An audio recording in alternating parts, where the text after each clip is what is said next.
your mind and you want to meet incredible people, stay tuned because you're just about to experience a transformative radio show that will change your life. And you're listening to the Dr. Pat Show that's coming up right next. Welcome to the Dr. Pat Show. Talk radio to thrive by. Powerful, inspiring, and coming to you live, bringing you stories of people like you and me busting through and living life full out. Get ready to dare to wonder what your life would be like if you knew you could not fail. Hey, everybody, welcome. It's so great to have all of you tune us in and turn us on. Thank you, thank you, thank you, all of you. Thank you for being exactly who you are. Thank you for showing up as exactly who you are. You're the best listening audience on the planet. And, you know, so much of what you've shared with us has given us insight into some of the topics that are important to you to cover. And on that journey, you know, we discover people like my very special guest today, featured guest host of our own show. But here's what I want to say about it. We discover people that are so on the edge of what's important in today's society, so forward looking in what they're doing and how they're doing it, you know, so above the curve when it comes to helping you with what you might be going through in terms of this idea that you may have about addiction and recovery. So today I want to introduce you to Robin Clare. We're going to be talking about getting to the truth about addiction and recovery. And by the way, I think Jacob, you got images of this. By the way, we're going to be talking about the journey.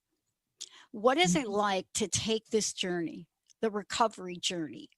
What is it like then to take that story and create a powerful, powerful book and message and training and coaching, you name it. What does it look like to be on that journey to get you from here to here, like here and then to here? And that's what today is about. It is uplifting. It is absolutely inspiring. It is powerful. But it's also about the journey that takes us through agony to ecstasy. That's what this is about today. So for those of you out there, I want you to introduce you to this amazing recovery coach, best-selling author, spiritual author of Feast and Famine, and more importantly, somebody that will not go down and go quietly in the night, but is in the forefront to say, I am going to help people with this level of addiction that we have not even fully understood yet and help them change their lives. Robin, it's great to have you. Thank you, Dr. Pat. It's a pleasure to be here. You know, I gave a brief introduction of what you do because people are going to get to know you up close and personal through your own show and, of course, here. But this is a journey that when we think about the millions of people struggling on a daily basis, it is a journey literally from agony to ecstasy in a lot of ways. And I want to ask you, you are the author of this best-selling book. The messages in here are powerful, beyond belief, but they are that because your level of vulnerability to share this and come to the forefront is what literally helps people relate and change. And I want to know, given you've written this book, what are the challenges and obstacles? What did you have to overcome, Robin, to bring you to this moment now? Yes, thank you, Dr. Pat. So interesting you were saying agony to ecstasy really is another name for feast and famine. That's what I was thinking when you said that. And for me personally, I was in addiction for 40 years with obsessive compulsive food disorder and bulimia. And no matter what I did, I couldn't get out of it. I might get out of it for a little bit of time, but it kept coming back. And then finally I decided that I needed to figure out why I couldn't get out of it. And that's when I started looking at truly what was going on inside of me. When you look inside, I want to ask you this question because it's one thing to look inside and you change your life, right? It's another thing to look inside, change your life, and then tell the world about it. That's what you've done in Feast and Famine, but not just in the book, but in your subsequent work, in what you're doing in the world. But writing the book and bringing to the forefront, your story, but other people's stories, people that we know are experiencing this, and even more so now than ever. So let's take a look at what undertaking the writing of a book like Feast and Famine, how did that change you? And how does it continue to remind you of your purpose? Yeah, so the first time, and I'll say that, the first time I wrote Feast and Famine, I was still in addiction. And I thought, well, I'll fake it till I make it. And then I got to the end of the book, and the ending of the book was, well, I hope that these teachings work for you. They didn't work for me, but have a nice life. And I knew that I could not put this book out there. So I knew that what was standing between my publishing this book and me was my recovery. And so then I had to come into recovery. And I had one I had received a message. So I am also a spiritual channel. I write these books for the spiritual realm. And I had received a message from a colleague that my grandmother came in and said, you need to bury this bulimia, Robin, or your family is going to bury you. So just like all other addicts, I'll have one last glass of wine, or I'll have one more cigarette. I needed to have one more session of eating my brains out, knowing that I could throw up the food. And I did that. And when I was in the bathroom the last time, I started bleeding from my nose. I had this tremendous pain in my head. And for the first time, I could feel within all of my organs in my body what I was doing to them after 40 years of throwing up. And all of a sudden, I was on the floor because every part of my body was screaming at me. And I knew that I had hit rock bottom. And I knew that if I continued, then something would have happened to me where I might not be here today. And once I came into recovery, I was able to rewrite the book. And that was quite the experience, looking at everything that I wrote from a place of recovery versus addiction. Let's talk about that space. Let's talk about that space for a minute, and how brilliant of you to be able to catch that, right? Because that really does pinpoint the journey of recovery, doesn't it? To realize that you now have a new level of awakening, you now have a new level of awareness where you could see that and say, wait a minute, let's hit the pause button. And the reason I bring that up is because, when you're working with, as you do, yourself, but also others, there is a very difficult time to hit that pause button, right? What do you think? What do you think was underneath that, the motivation? It sounds like it was a spiritual guidance. It sounds like you called in, guides to help you along the journey, but not just for you, for millions of other people in the world. Yes. And so the books that I write, so Feast and Famine is my third book. And I came out of corporate America, and I was actually a spiritual promoter.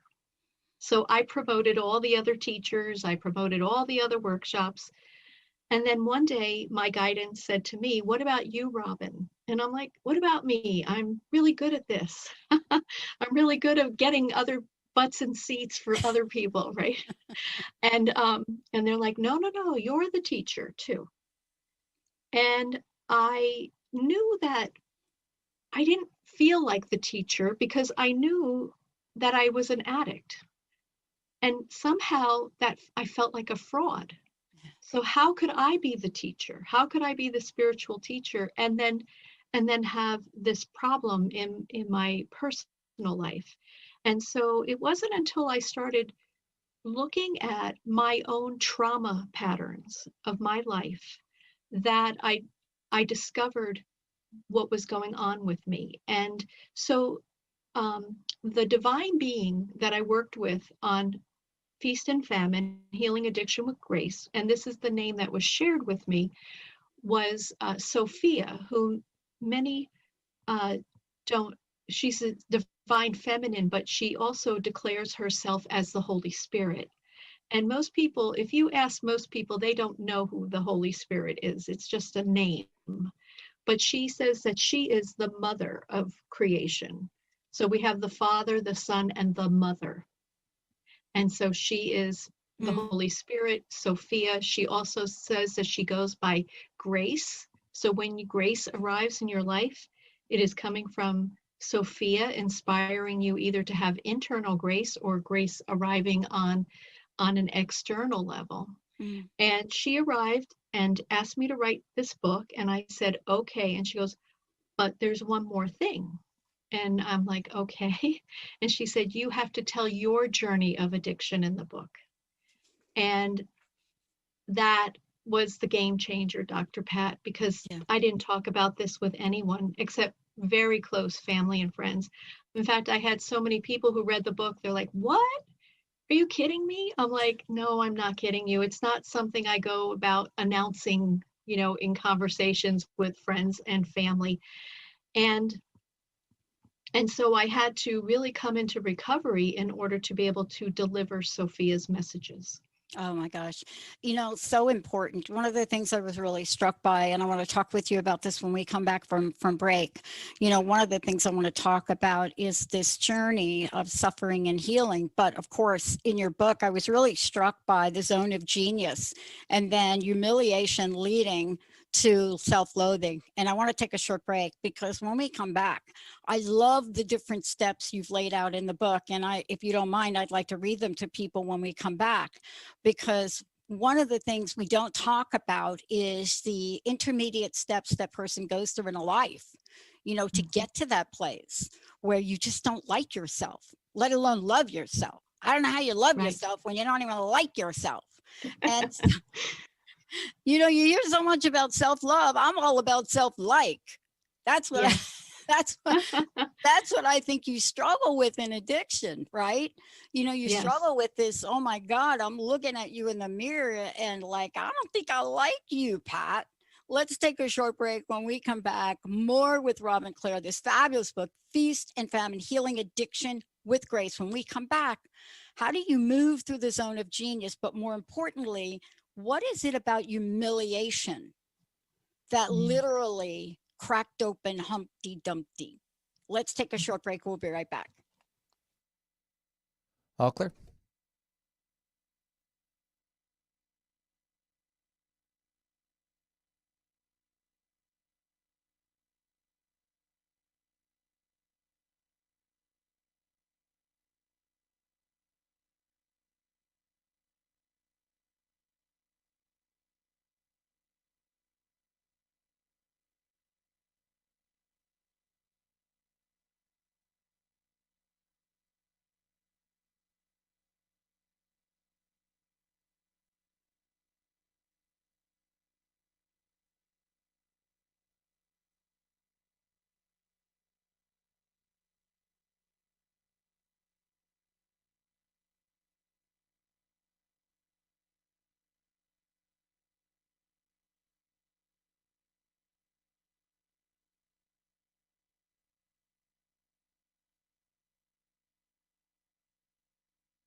Yep. Watch us right now. Stand by.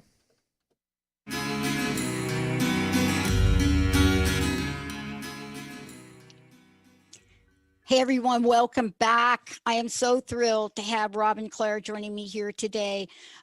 This is one of her books, Feast and Famine, Healing Addiction with Grace. And this is also today's show. Talks about what this journey looks like, especially when you've taken it, and that is what Robin has done. And, you know, as you go on a journey like this, you get to a place where you realize it isn't just about you. It's about then taking this and sharing it with the world.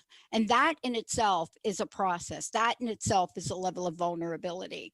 And we're going to talk about several aspects of this as we move forward. But one of the things I want to do, Benny, I would love to give a copy of this book away right now, 1-800-930-2819.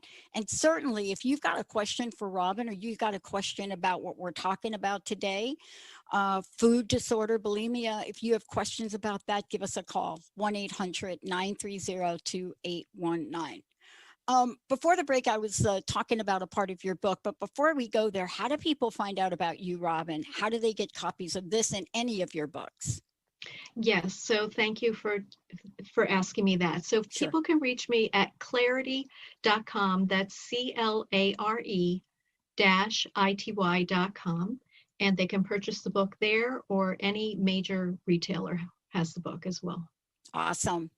So, you know, we're going to take a little deeper dive into this, because there's always such a long journey when we talk about this. And it's so amazing that people like you have lived to tell the story. I was really struck by a couple things in the book, but the one point I want to talk about is this: humiliation leads to self-loathing. And it really taps into your personal journey as well. You know, I don't think we can take this recovery journey without feeling a little bit of self-loathing, can we? How was that for you? How was this part of facing yourself? What was that like for you as you faced this? So, you know, just to share with the audience, we're born into self-love. We see these beautiful babies and, oh my gosh, they're so delicious and they're so perfect. But then we have, parents and siblings and teachers and friends and the media and different places that may not be as perfect as we'd like them to be. And so we start experiencing levels of humiliation, maybe in the form of bullying or just teasing.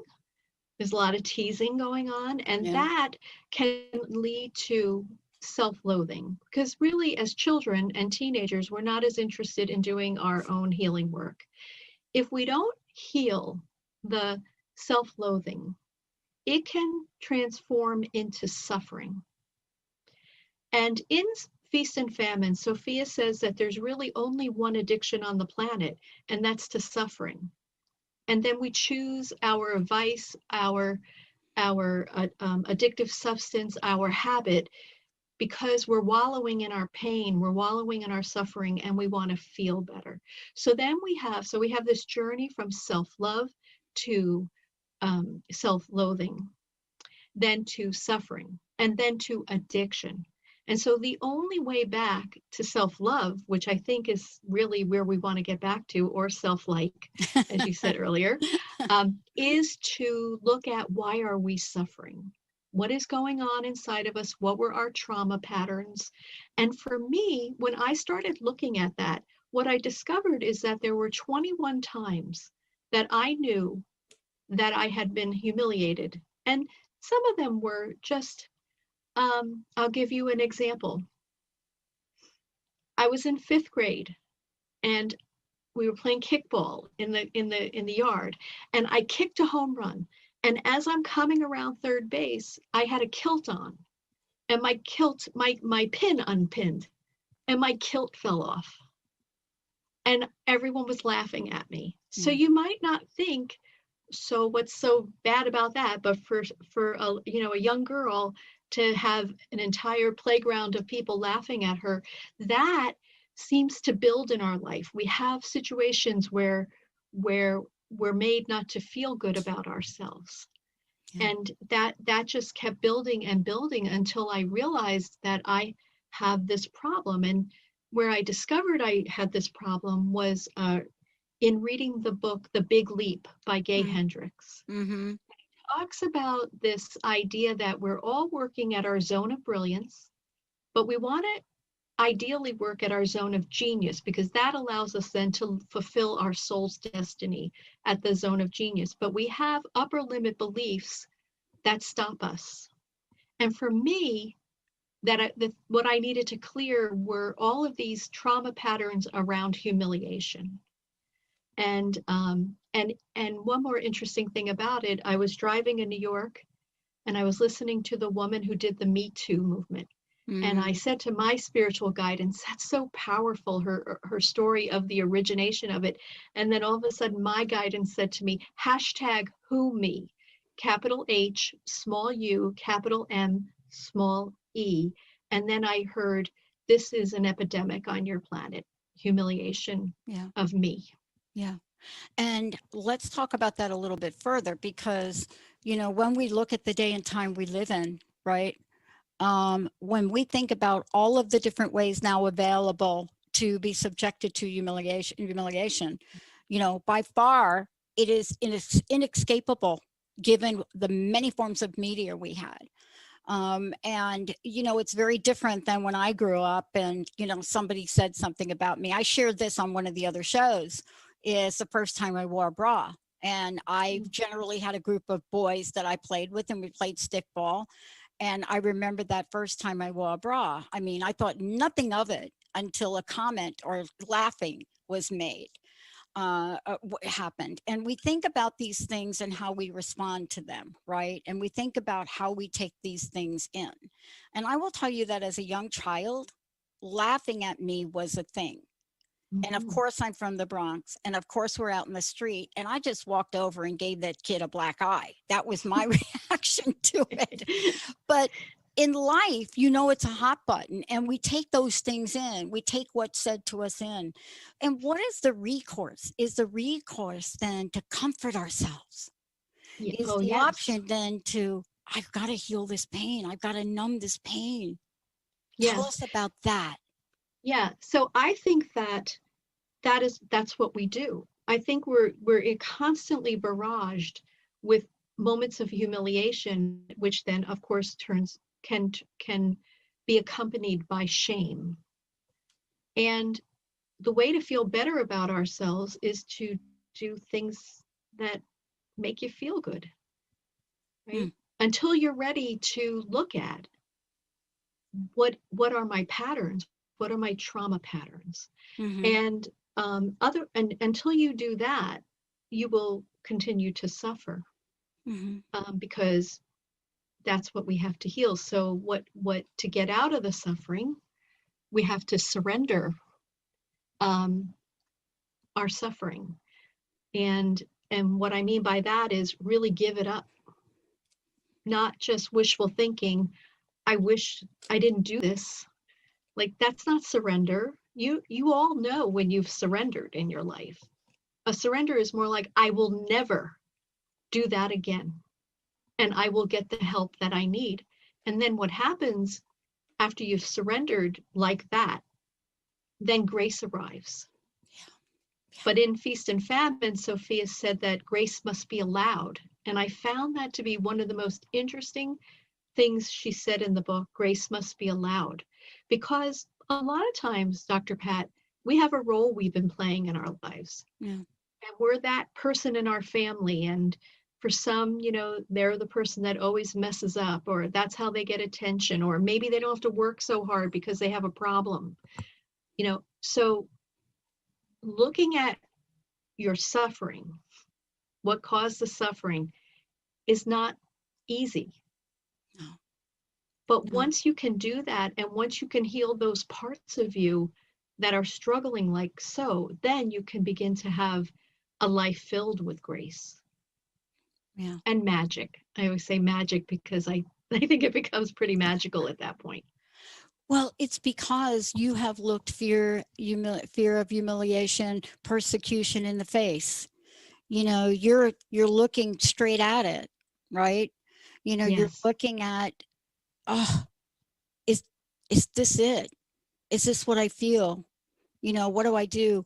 And, one of my favorite quotes is, and it's been a monumental for me, and I want to talk to you about it when we come back, it's been a quote by Viktor Frankl, of course, and it addresses exactly what you're talking about.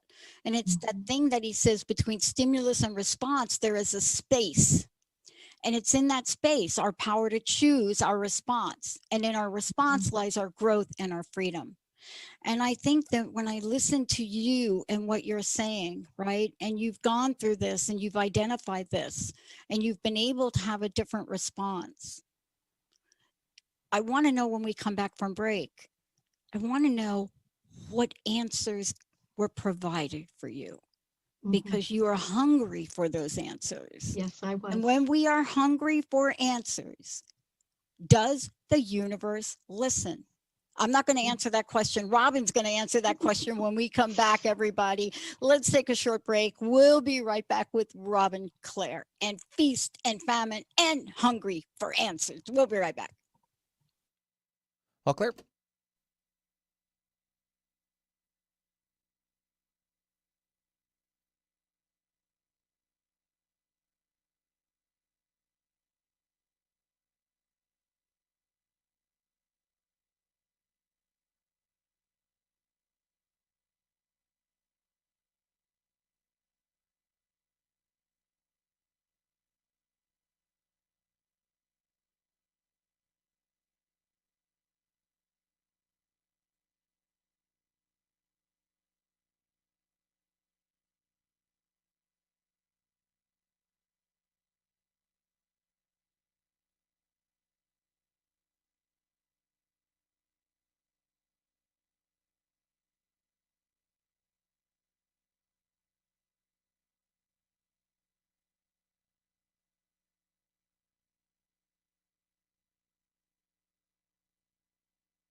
Yeah, we got you covered.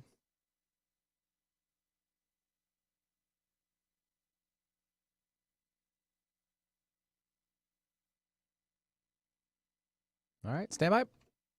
Live activations, check me out at tracylclark.com and join the TLC Body Regeneration Online Academy now.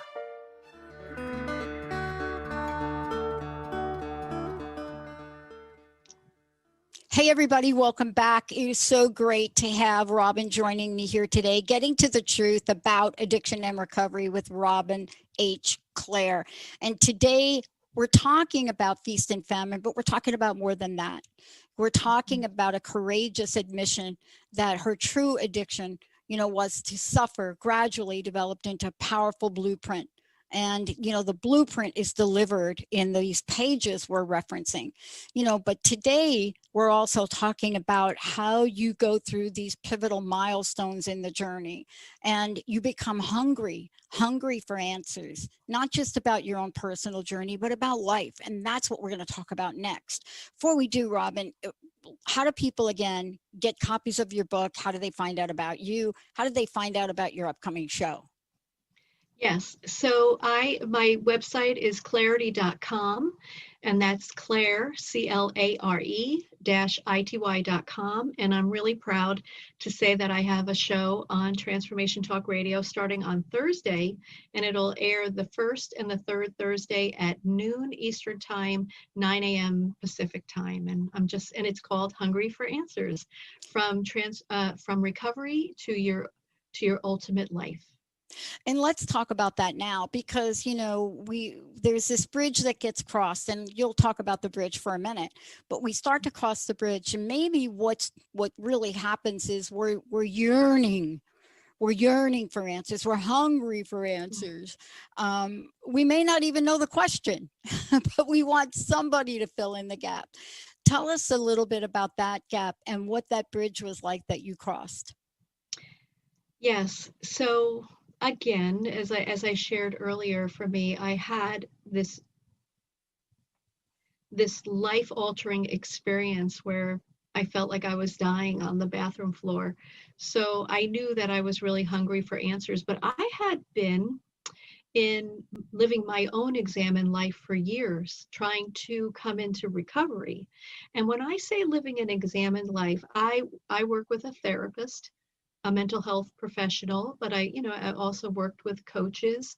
And I highly recommend anyone who's trying to move from addiction to recovery that they go into a program, or they work with a therapist, or a life coach. Just get the help that you need. I agree. Because you need someone else who can guide you through the journey. And so hungry for answers, I knew that I was ready. I knew that I was ready to bring this message out into a larger audience. And I was meditating, and I said, what's the name of my show? And I heard Hungry for Answers. And I'm like, oh my gosh, it's perfect with, my journey through food addiction and my need for answers in my life, and how I wrote the book, and how I have just really been on this quest to have answers in my life. And I love it. I love it. And I love when I get an answer, whether it feels good or not so good. I just love getting answers, because I know that I'm going to move through to the next level of my journey, my life journey, having answers to my life.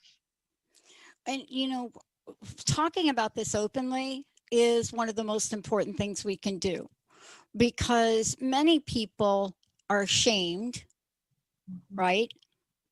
They don't feel good about themselves. They're trying to keep it all together, right? Trying to keep it all together.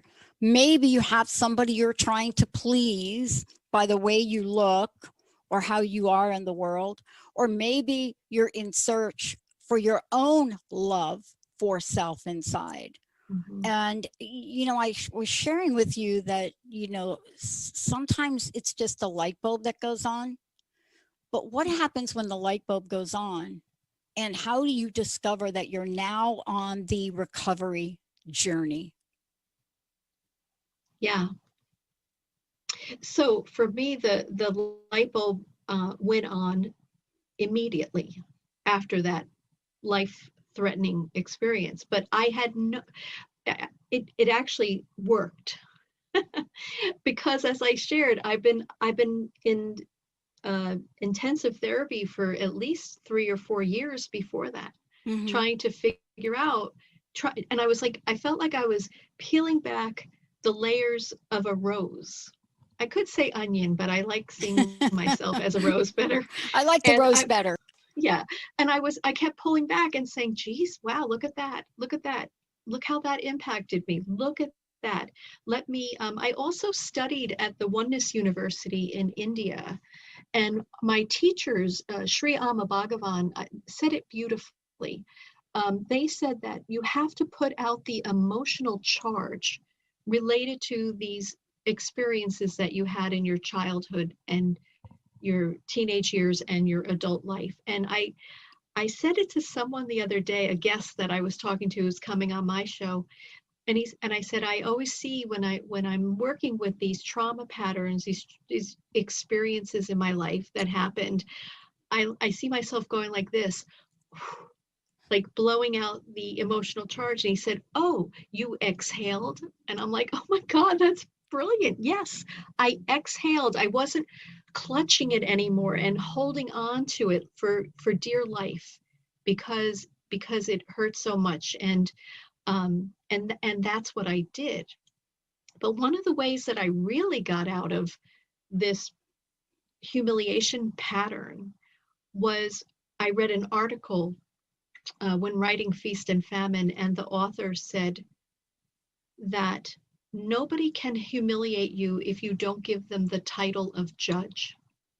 And it was so brilliant and so simple. And I was like, yes, unless I allow you to judge me, unless I give you that title of judge, whether it was a parent or, a partner or whomever, someone who doesn't like me, if I don't give you the title of judge, when you say something to me, I can say, wow, thank you for your perspective. I'll think about that. Or I can say, screw you or whatever. I can say whatever I want, but I don't have to let them judge me. Right. Right. That's powerful. Yes. That's powerful beyond belief, what you just said there. But, I want to get back to something you indicated because it's so important. You and I talk about this, but I will tell you, I have had many mentors along the way. I don't even think about my life without mentors or coaches, and neither do you. And that's really part of what you've created and helping people step forward. One of the things that I was struck by that you did, and I want to talk about it for a minute, is about how to write a recovery story. And that's part of what we're talking about today when you're at the level where you don't want to keep it inside anymore. Yes. Where that moment of exhaling allows you to then say, I need to have the freedom to really tell my story. So, you also work with people to write their recovery story. I think you're doing a 30-minute consultation. Tell us about that and why telling our story is so important. Yes. So I was trying to figure out what was next for me after Feast and Famine, and how could I take my recovery coach designation and do something powerful with it. And so what I decided is that everybody has a recovery story. We may not think of ourselves as having been, because the reason why everybody has a recovery story is because everybody has suffered in their life. And so I have two levels to my writing coaching. The first is, let's get it out of you so that you can heal your own journey, right? Let's just get it out of you and onto a piece of paper. Then, if you want to share it as a healing tool for others, we'll go back and look at it to make it into a book, right? So what that does for people, which it did for me, is in the first round, you can just write whatever you want, whether it feels disparaging about someone else or not. You give yourself permission to just get it out of you and onto the paper. And so I always say, when you write for yourself, when you write it down, you're healing yourself. And when you share it with others, you're helping them to heal. And that's what I do as a writing coach. So what I offer is a free 30-minute consultation to see what's your recovery story.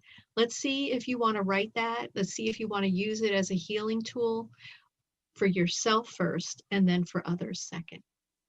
And how powerful is that? See, because you were just talking about the removal of that judge, removing that, right? And then with the recovery story, what we're talking about is, again, continuing the removal of the self-judge. Yes. And that is, to me, one of the most powerful things you could do. But the other part of it is you, by having people write the story and you being part of that, you're their witness. And a lot of times we have not had a witness to our stories, Robin. We may be writing stuff down, but there was nobody there very objectively and lovingly and caringly being our witness. That's what I feel like all the time with my clients. I feel like I'm giving them the freedom to just share what they came here. Because I believe, first of all, I believe a couple of things. One, I do believe that we choose our parents on the soul level. Yeah. And they're our most important relationship. And I do believe that until we heal our relationship with our parents, we're going to have trouble in our other relationships. No kidding. And so I do believe that by writing down your recovery story, you will heal your relationship with your parents.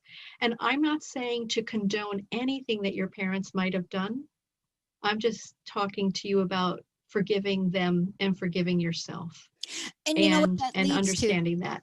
And doesn't that lead to what we're about to talk about now? And Benny, I'm going to skip the break. Doesn't that lead to living your ultimate life? The second part of what you do and how you help people. Doesn't that really open up the door? But also, you're now bringing the spiritual aspect of this together in the book King Solomon Speaks. Yes. Right? Yes. And so it's one thing to take that journey, but the minute that we're opening that door and we're writing our story and now we're getting witness, if you do that without a spiritual journey or without something to really anchor, right? It's really difficult. So tell us about this next part, because we want an ultimate life, don't we? Yes. Tell us what that is and about your latest book.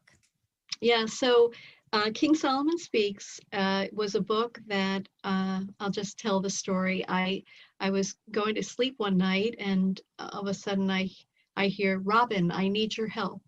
And for some reason, I knew it was King Solomon. I've experienced his presence before, and in different scenarios. And I said, "Yes, King Solomon, how may I help you?" And he said, "I need my army of spiritual warriors to become divine warriors. And when that happens, there'll be a tipping point on the planet where the rest of humanity will come into higher consciousness living."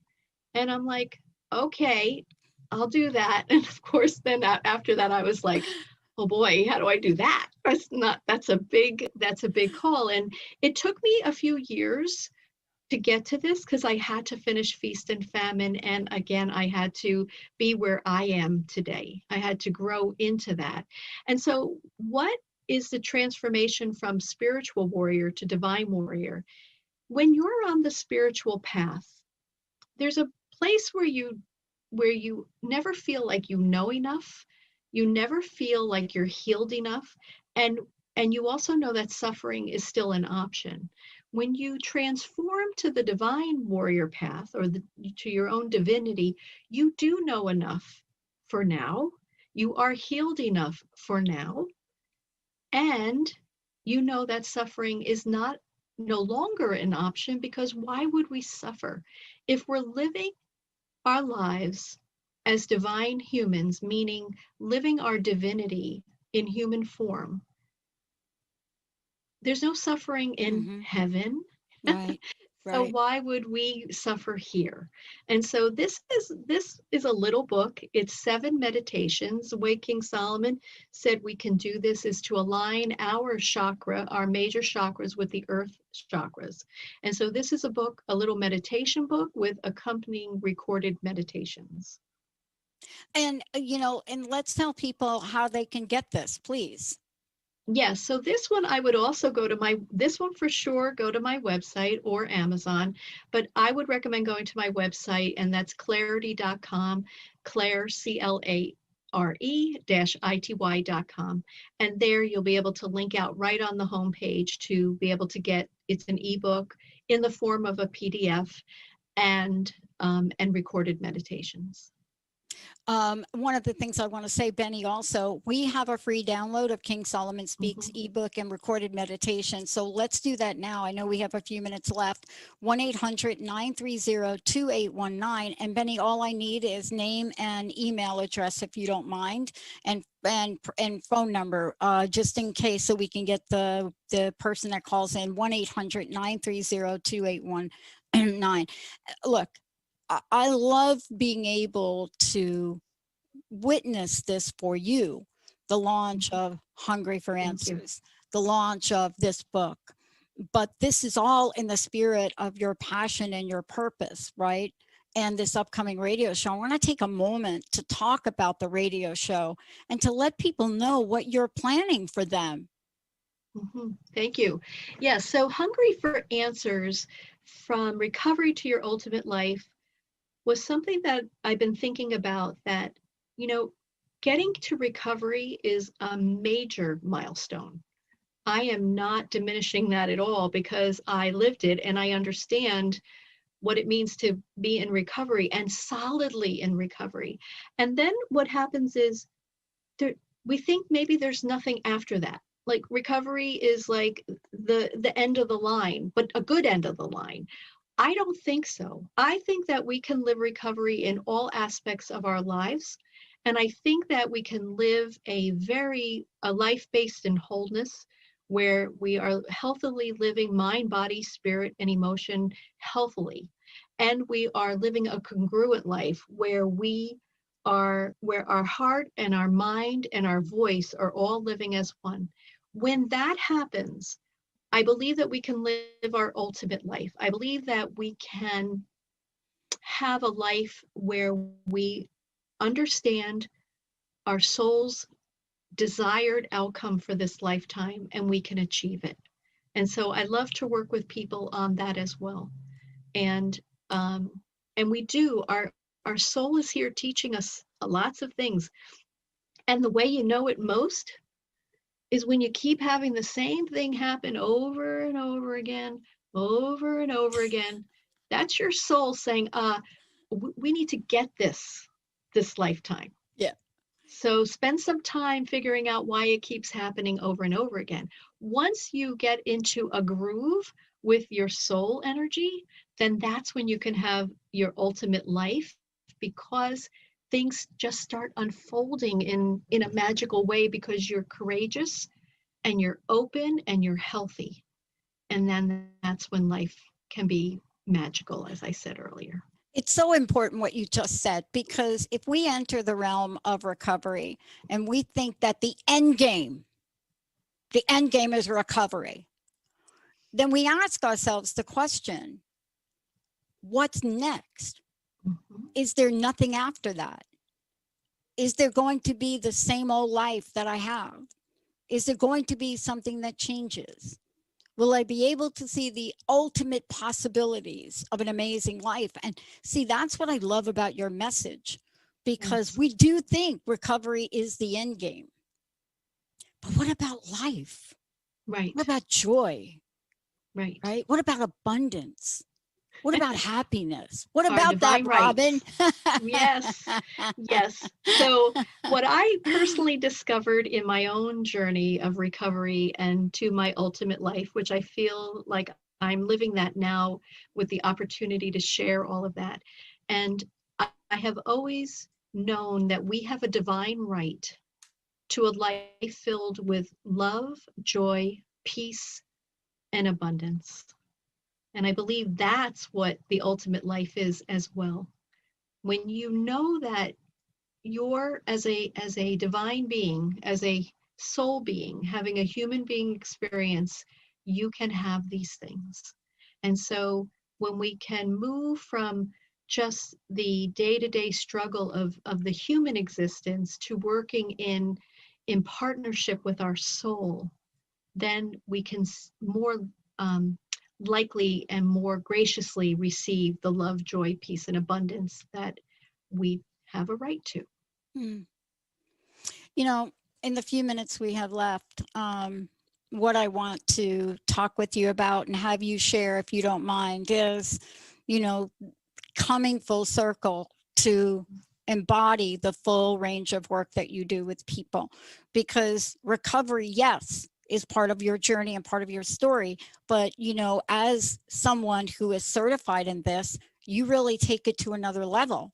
You say, yep, we're going to take the recovery journey. And by the way, would you like to hop on for the abundance journey? Would you like to hop on for the, you know what I'm saying? And so, Yes. Because you've discovered that for yourself.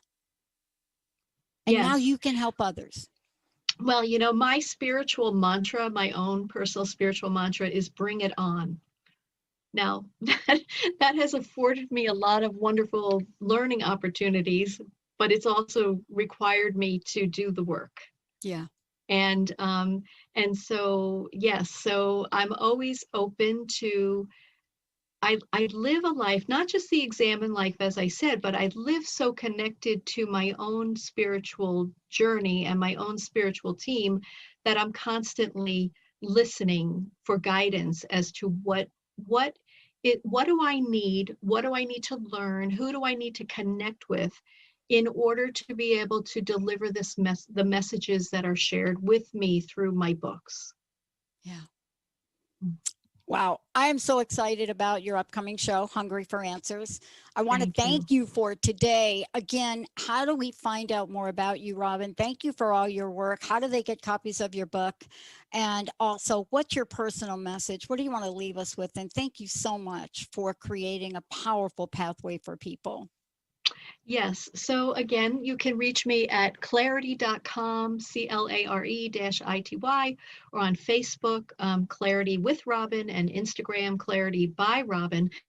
I wanted to leave everybody with a wonderful little teaching from Sophia in Feast and Famine. So it's just a little thing I'm going to read. And I said, Sophia, can you give me an example of what the 4 parts of Sophia's divine path to healing can look like in someone's life? And she replied, imagine sitting on the floor of a dark room, alone and in pain. This scene portrays what suffering feels like. The moment you find the courage to get up and look for the light switch, you are in surrender. When you turn on the light, you are filled with the light of grace. From here, you will find the door that leads you out of the dark room and back into self-love and ultimately into your divinely inspired life.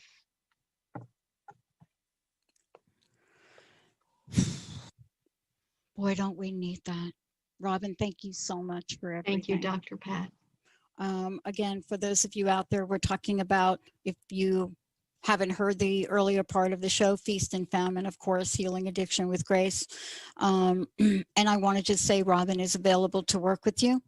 And we are now in a time where the level of numbing that we're doing for ourselves has never been greater in our history.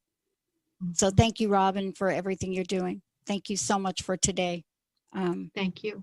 And I love your upcoming show, Hungry for Me Answers. too. Yay. I'm psyched. On Transformation Talk Radio, everybody. Benny, thank you for doing what you do. Jacob, thank you for putting all the great images in there. And thanks to all of you, the best audience in the world. We'll see you next time.